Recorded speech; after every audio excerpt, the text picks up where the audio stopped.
Қайырлы күн баршаңызға, қалдарыңыз қалай? Сіздермен Фариза. Бүгін сіздерге үй жағдайында оңай фетучино пастасының жасалу жолын көрсететін боламын. Видеоның ең маңызды жерлерін өткізіп алмас үшін видеоны соңына дейін қараңыз. Егер каналыма тіркелмеген болсаңыз, каналыма тіркеліп, қоңырауша белгісін басып қойыңыз. Бізге керек болады осылай бір пияз және де чеснок, тауықтың еті, сосын сливки, лапша керек болады. Тауықтың төс етін алғандарыңыз дұрыс. Менде тауықтың төс еті болмағандықтан осылай аяқтарын алдым. Ең алдымен осылай пиязымызды ұсақтап турап аламыз. Сосын чесноктарымызды осылай майдалап турап аламыз.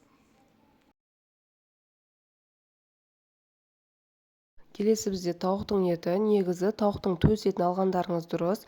Мен қазір сүйегінен етін ажыратып аламын. Сүйегін салмаймын, тек қана ет салынатын болады. Осылай сүйегінен еттерін ажыратып алдым. Ажыратып алған еттердің барлығына соломка етіп турап аламыз. Міне көріп тұрғандарыңыздай осылай турап шықтым барлығына.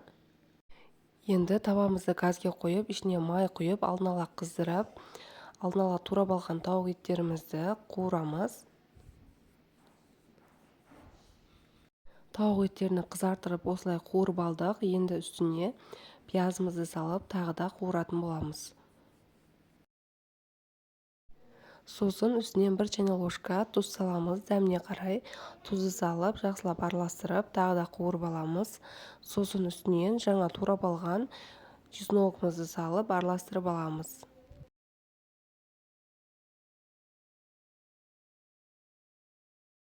Міне осылай қып-қызыл болып, әдемі болып қуырылуы керек. Енді крышкасын жауып, жай отқа қойып, 15 минутқа қалдырамыз. Міне 15 минутта өтті, су кішкене тартылды. Енді 33% сливкимізді құйып, жақсылап араластырып аламыз. Міне жақсылап араластырдық. Енді крышкасын жауып, астын жай отқа қойып, тағы да 10 минутқа қалдырамыз. Осы уақыт аралығында газге су қайнатып қойыңыздар. Міне суымызда қайнап тұр. 1 ас қасық тұз салып, осы суда лапшаларымызды пісіріп алатын боламыз. Менде кеме лапшалары.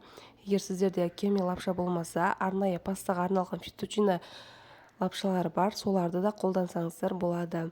Осылай 4-5 минут пісіріп аламыз. Міне 4-5 минут өтті, лапшаларымыз пісті. Піскен лапшаны осылай сразу алып, жаңа қуырып алған тауық етінің үстіне салып аламыз барлығыны.